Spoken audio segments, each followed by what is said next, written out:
The heavy door of the theater clicked shut, the sound echoing through the suddenly cavernous space. For the young man, this was the most important moment of the day. It was the sound of the world being locked out and his own world beginning. He was the night custodian, a title that felt too small and too plain for the magic he felt in this place. To the actors, the musicians, and the audiences, he was just part of the background, a shadow that moved through the periphery. They would see him pushing his broom or mopping a spill, but their eyes would slide right past him, as if he were just another piece of the furniture. He was invisible, and in a way he had grown to prefer it that way. His routine was a silent, well-rehearsed dance. He started in the grand lobby, its high ceiling lost in the shadows. The air still held the faint, sweet smell of popcorn and perfume. From the evening's crowd, a ghost of the excitement that had filled the room just an hour before. He moved methodically, his broom sweeping up forgotten programs, stray peanut shells, and the occasional glittery sequin that had escaped from a dancer's costume. Each item was a tiny piece of a story, a memory from a night he had only witnessed from the sidelines. He'd empty the trash cans, the plastic bags rustling loudly in the profound quiet, and then he would wipe down the counters until they gleamed under the dim emergency lights. From the lobby, he would move into the main hall, the heart of the theater. This was his favorite part. He would stand for a moment at the back, looking down the long, sloping aisle towards the stage. The empty seats rose up around him like a silent, sleeping army. During a show, they were filled with a living, breathing organism of a crowd, their collective gasps and laughter and applause washing over everything. Now they were just red velvet and wood waiting patiently. He would begin his work, starting at the top row and making his way down. He ran a cloth over each armrest, feeling the cool, worn fabric. He imagined the people who had sat there, the ones who had leaned forward in suspense, the ones who had held hands with a date, the ones who had dozed off during a slower act. He was a keeper of these small, unseen moments. The other staff members, the ones who worked the lights and the sound, barely acknowledged him. They would be packing up their gear, talking loudly about their plans for the night, their voices carrying in the empty space. They might nod in his direction if they passed him in the hallway. A quick absent-minded gesture, but they never really saw him. He heard them once, talking about a famous pianist who was coming to play next month. They spoke of his talent with a kind of reverence of the way he could make the piano sing and weep. He listened quietly from behind a pillar, his heart aching with a strange mixture of admiration and a deep, unspoken longing. He knew that feeling. He knew it intimately. Finally, after the aisles were clean and the lobby was spotless, he would approach the stage. This was not just a part of his job. It was a sacred ritual. He would climb the 3 steps that led up from the audience level, feeling the transition from the world of the watchers to the world of the creators. He would push his large, yellow mop bucket across the vast wooden floor, the wheels rumbling softly. The stage was his altar. He would spend the most time here, mopping every inch of the wood until it shone, reflecting the single, ghostly light that was always left on in the center. He imagined all the legendary performers who had stood right here, their footprints somehow still imprinted on the soul of the wood. He was not just cleaning away dirt. He was polishing their memories, preparing the stage for the next dream to unfold. He felt a deep connection to this space, a sense of responsibility and love that he could never quite put into words. When his work was finally done, the theater was pristine, silent, and entirely his. He would put away his cleaning supplies, the clatter of the buckets and brooms, the last work-related sounds of the night. But he did not leave. Instead, he would walk to the wings, to a dark corner where an old upright piano stood, covered by a thick layer of dust. It was not a magnificent instrument like the one that sat center stage for the visiting performers. It was a simple, slightly out-of-tune piano that had been forgotten years ago. But to him, it was a treasure. He would pull back the dusty cover, the particles dancing in the single beam of light, and sit on the worn wooden bench. He would run his fingers over the keys, some of them yellowed and sticking just a little. Then he would begin to play. He didn't play written music, the kind you would find in a book. He played what was inside him, The music that filled the empty theater was raw and honest, full of a quiet sadness but also a soaring, resilient hope. It was the sound of his loneliness but also the sound of his dreams. It was the sound of all the words he never said, all the emotions he kept hidden away. The melodies would drift through the silent hall, bouncing off the velvet seats and the gilded balconies, filling the vast emptiness with his voice. The empty theater was his audience, and in these quiet, stolen hours he was not the invisible custodian.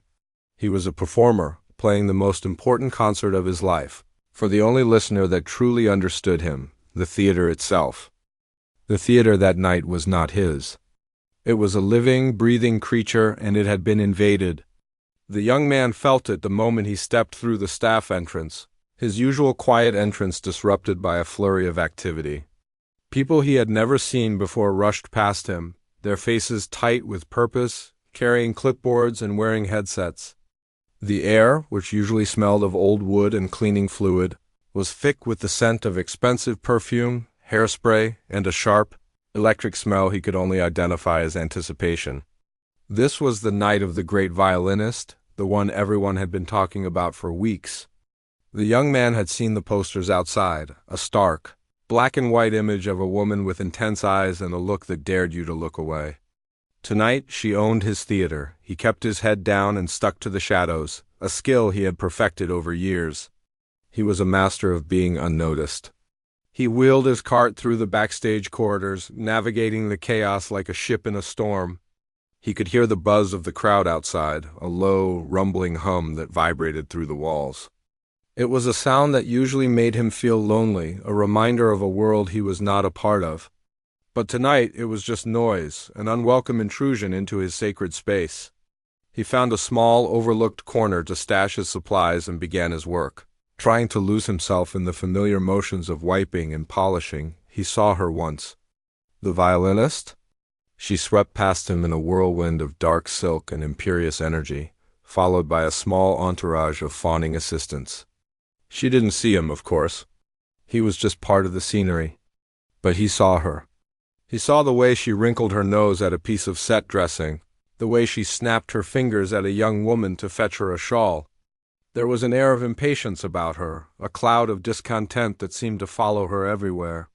He watched as she stopped near the stage entrance and pointed a long, elegant finger towards a single floor light. "The color is wrong," she said, her voice cutting through the backstage noise like a knife. "It is washed out? It makes my violin look cheap." "Change it." A harassed-looking technician immediately scrambled to adjust it. The young man watched, feeling a strange mix of awe and unease. This was a person who commanded the world with a glance. He, who could barely make eye contact with the box office attendant, could not imagine what that must feel like, the manager of the theater.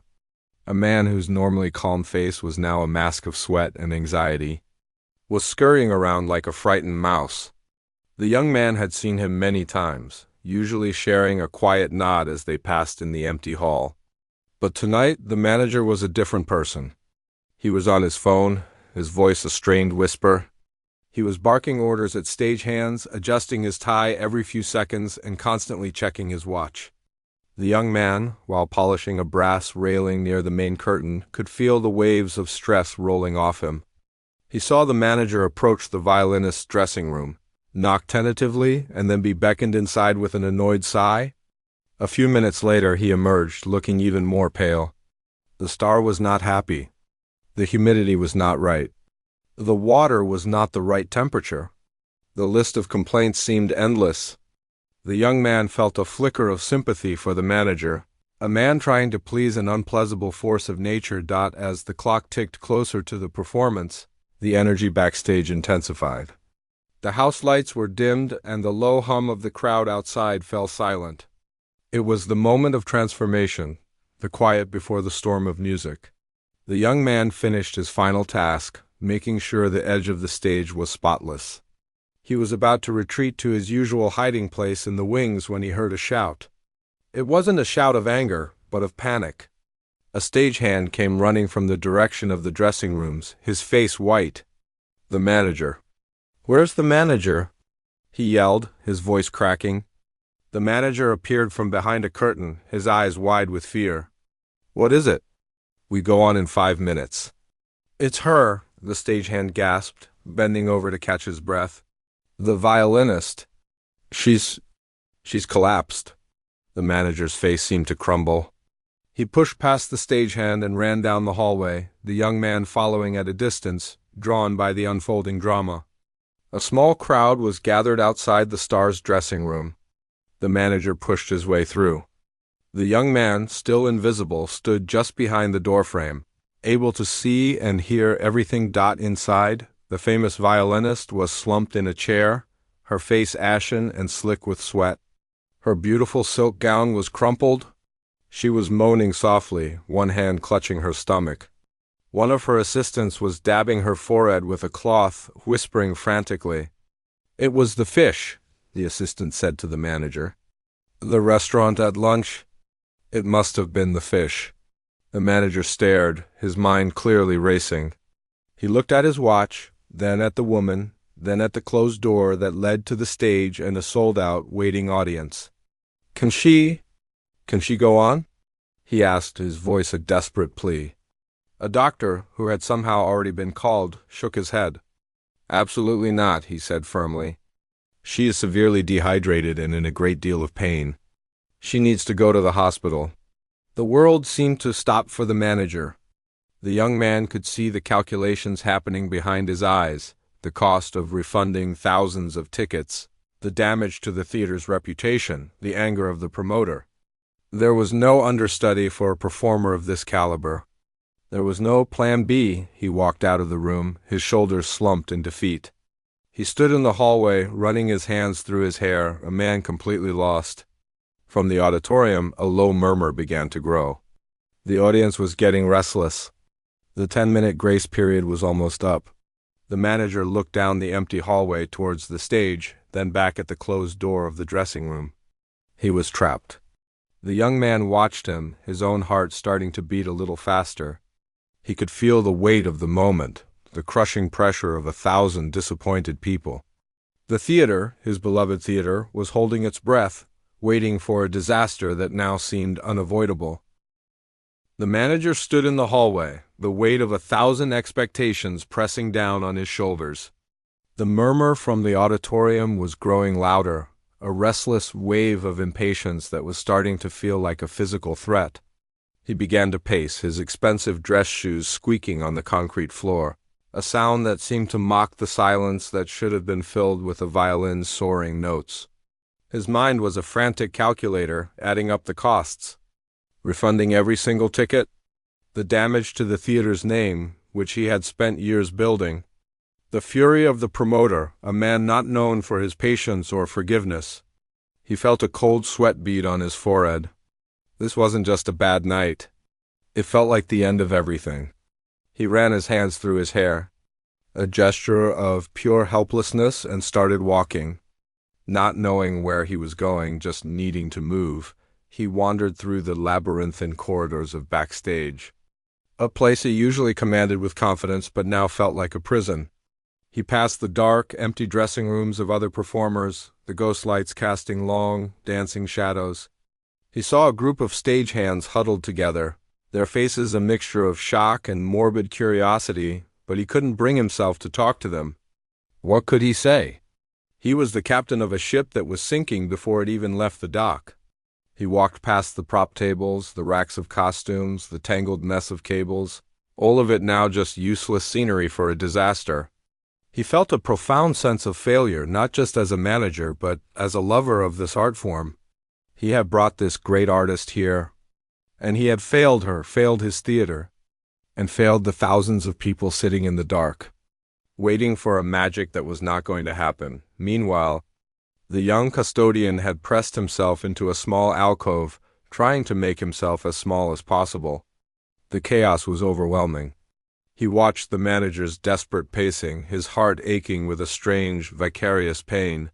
He didn't know the man well, but he had always seemed so in control, so capable.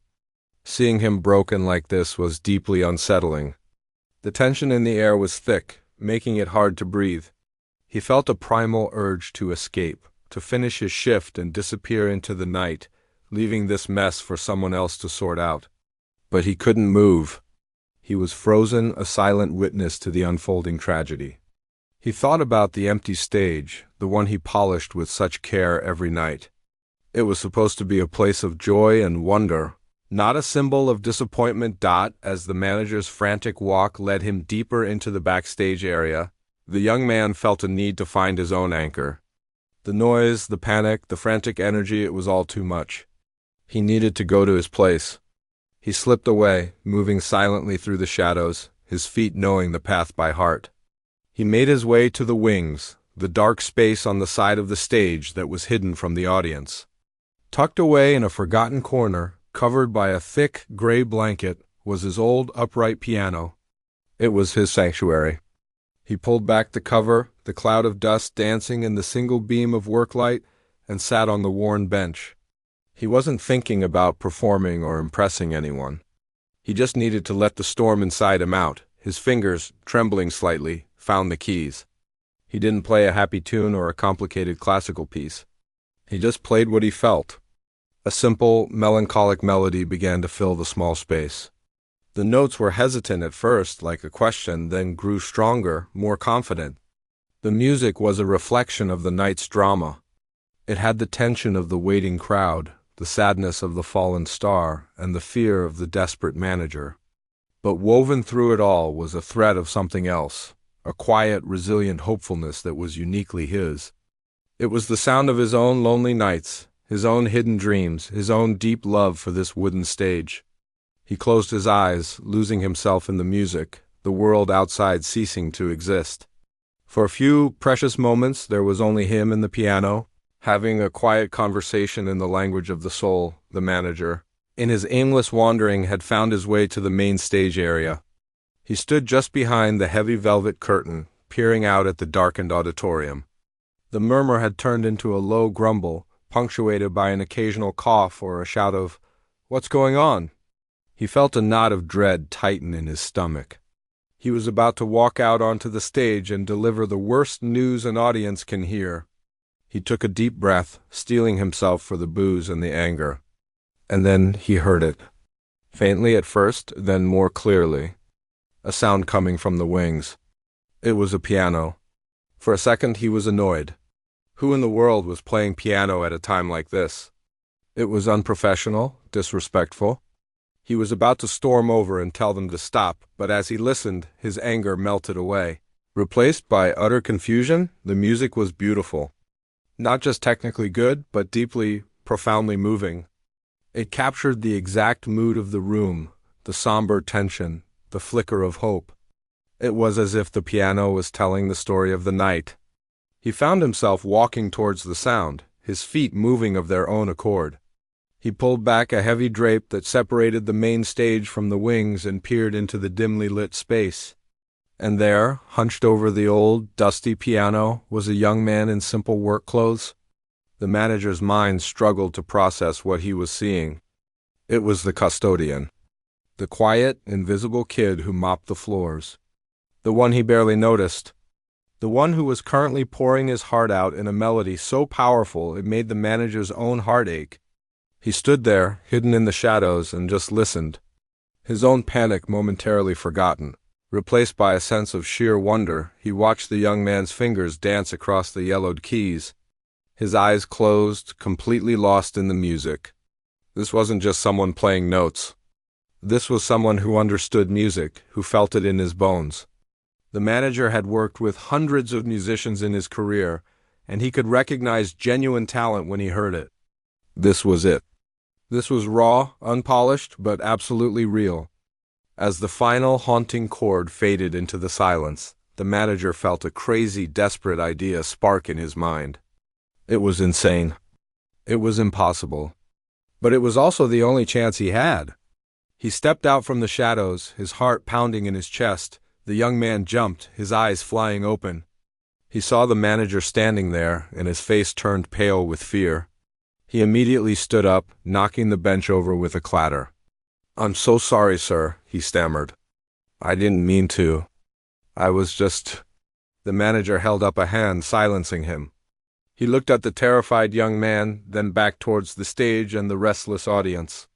His voice was barely a whisper, thick with desperation and a flicker of hope. "Son," he said, his eyes pleading. "That was beautiful. Truly beautiful. How good are you?" The young man just stared, confused and frightened. The manager took a step closer, his gaze intense. "No, I mean, how good are you? Could you do that for them? Out there?" The question hung in the air between them, a wild, unbelievable proposition that would change both of their lives forever.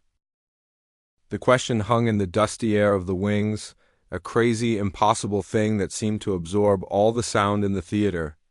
The young man just stared, his mind a complete blank. He felt as if he had been asked to fly.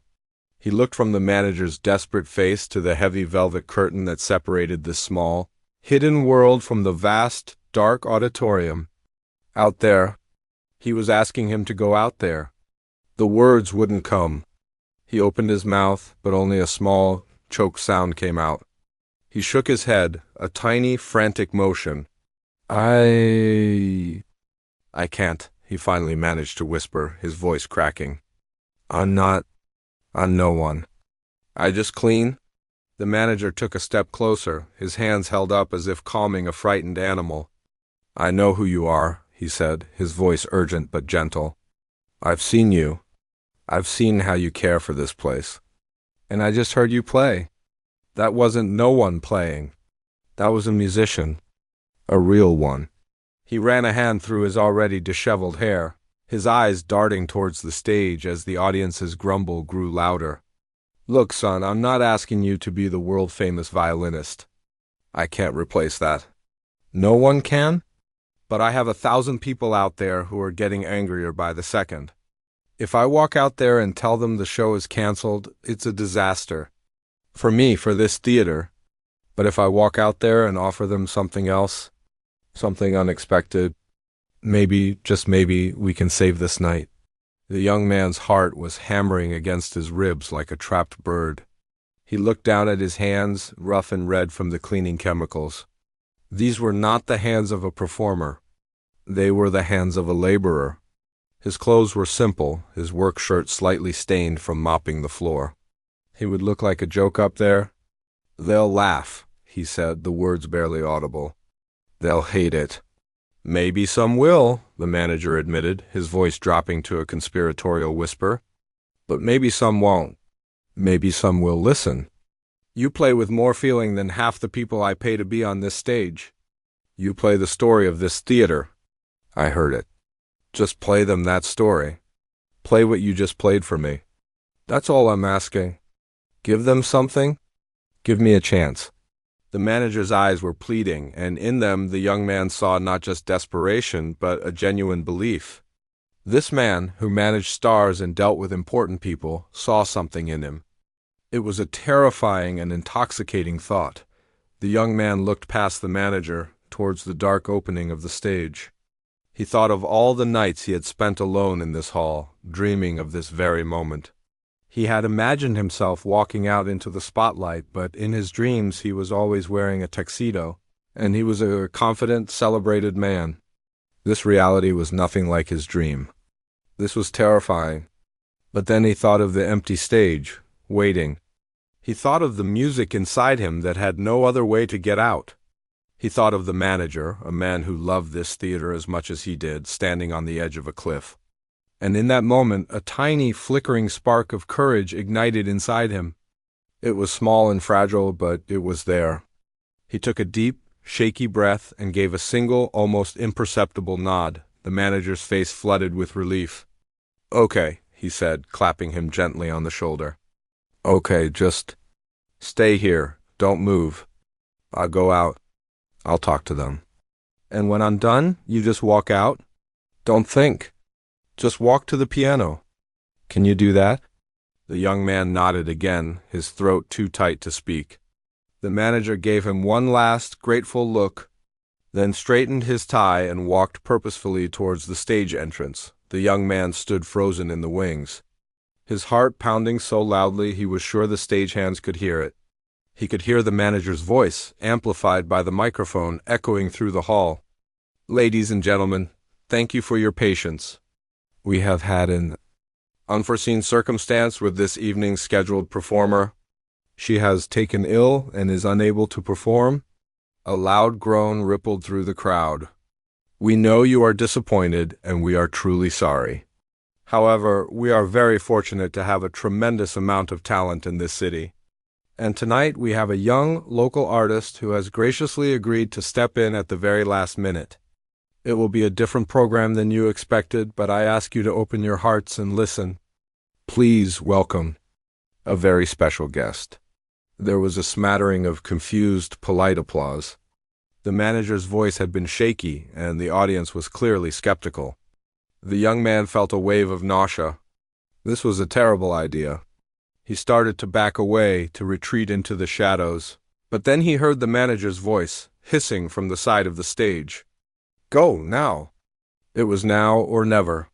He closed his eyes for a second, pictured the empty hall as it was on his normal nights, and took the first step. Walking out onto the stage was like stepping into another world. The heat from the spotlights hit him like a physical force, and the darkness of the auditorium was a vast black ocean in front of him.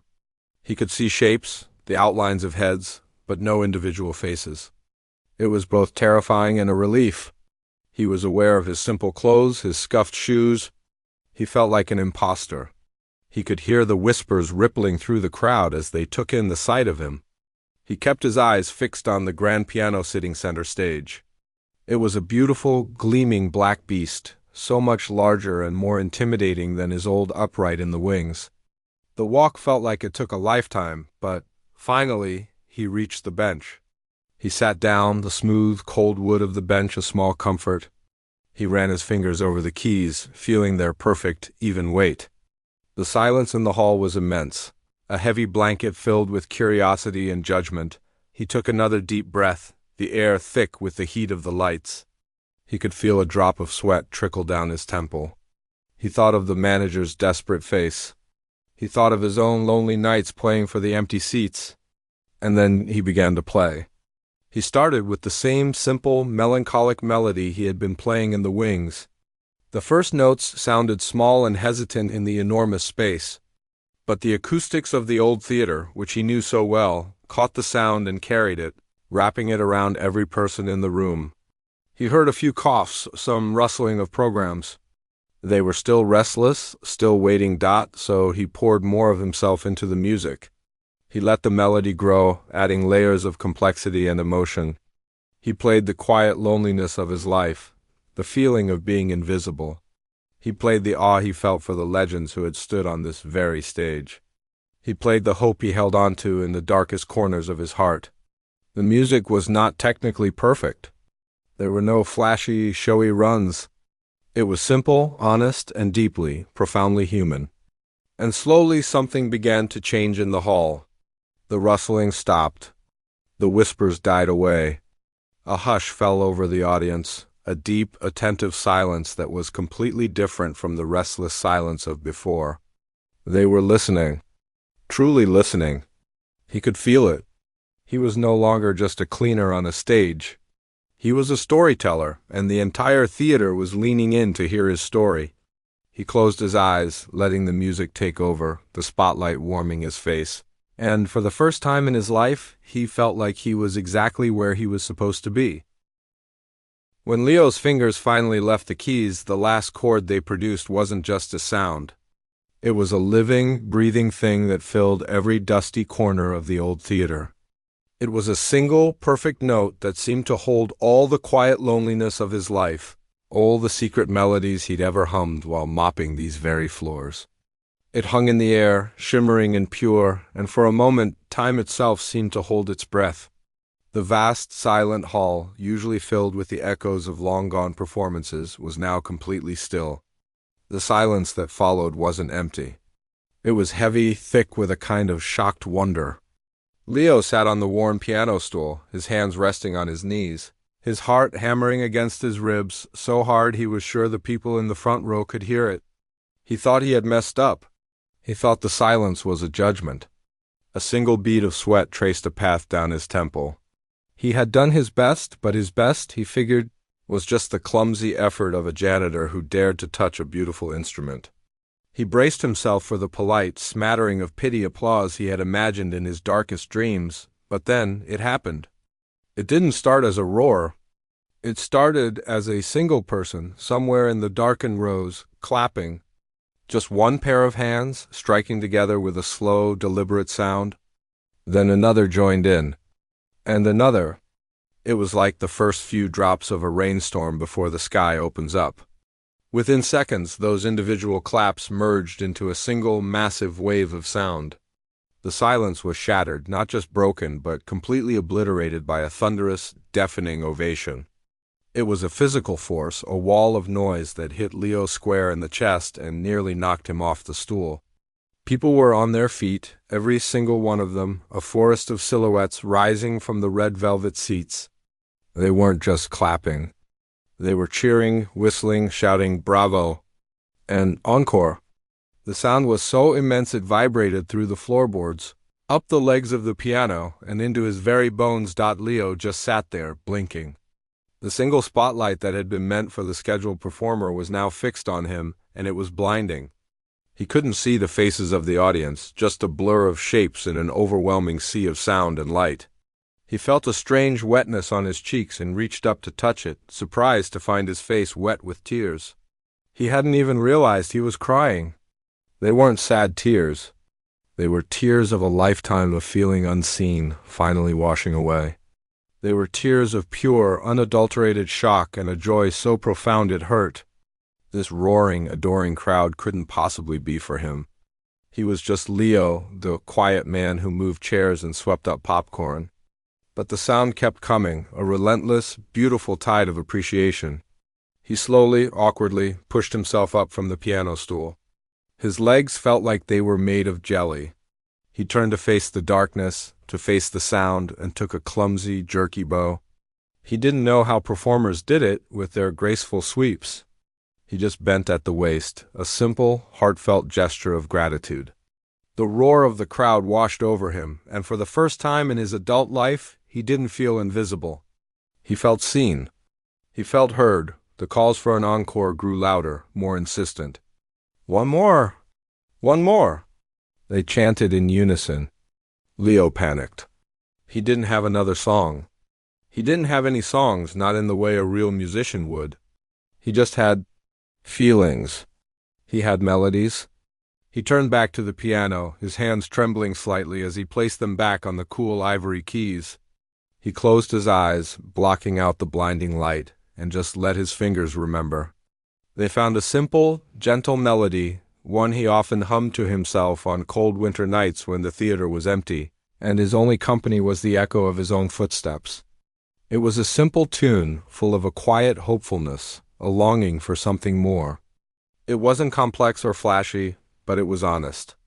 It was him. And as he played, the theater fell silent again, but this time it was a different kind of silence. It was a listening silence, a shared, intimate silence between him and the hundreds of people who now hung on his every note. When he finished this second song, the applause was even louder, if that was possible.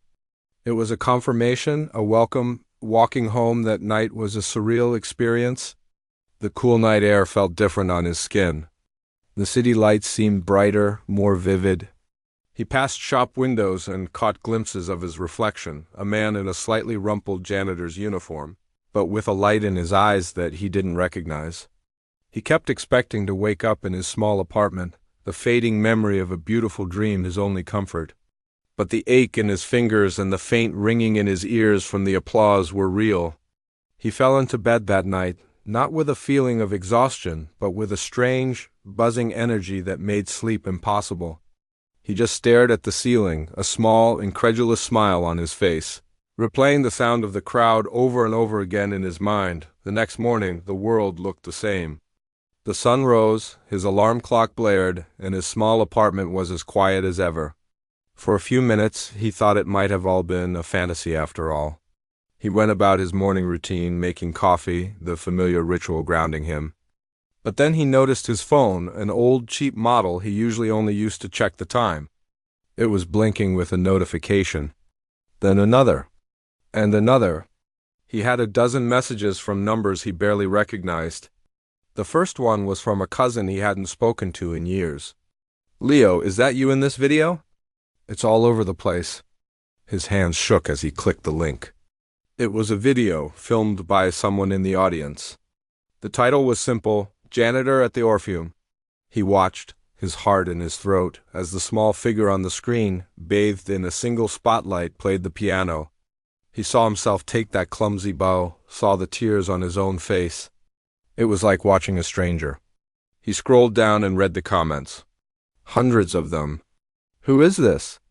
This gave me goosebumps. More emotion in one song than I've heard in years. The Orpheum's ghost? Saved the night." He quickly did a search and found a story on a local arts blog. The title made him catch his breath. "The Orpheum's Ghost, a Janitor Who Saved the Night."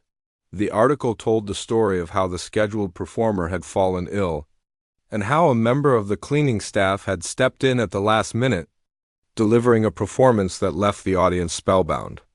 They didn't know his name, so they called him a ghost, a phantom talent who had appeared out of nowhere. As he read the words describing his music, his life, his transformation, a feeling he had never experienced before washed over him. Pride. That's when the trickle began. An email popped up from the owner of a small local coffee shop. "We saw the video," it read. "We have a small upright piano. We can't pay much, but we'd love for you to play a few sets on Friday night." Leo stared at the email, his mind reeling. Play for money? Not just cleaning up after people, but creating something for them? He replied with a simple, "Yes, thank you." Then came another email. A small art gallery was having an opening and wanted some background music. Then a message from a restaurant on the other side of town. The trickle was turning into a steady stream. His phone, once a symbol of his quiet, isolated life, was now constantly buzzing with notifications, with opportunities. With a world that was suddenly reaching out to him. Leo was still Leo. He was still the same quiet, unassuming man who preferred the company of a piano to a crowd. But his world had irrevocably, fundamentally changed.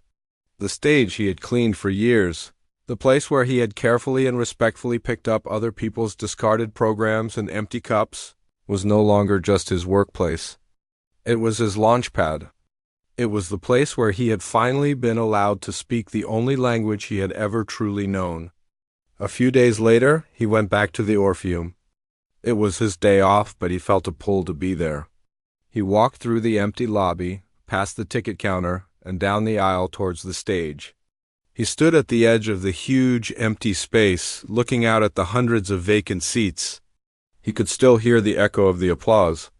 He walked onto the stage, his footsteps no longer hesitant but confident. He ran a hand over the polished wood of the grand piano, the same piano that had changed his life. He was no longer the man who cleaned the stage. He was the man who played it. And the music he knew was only just beginning.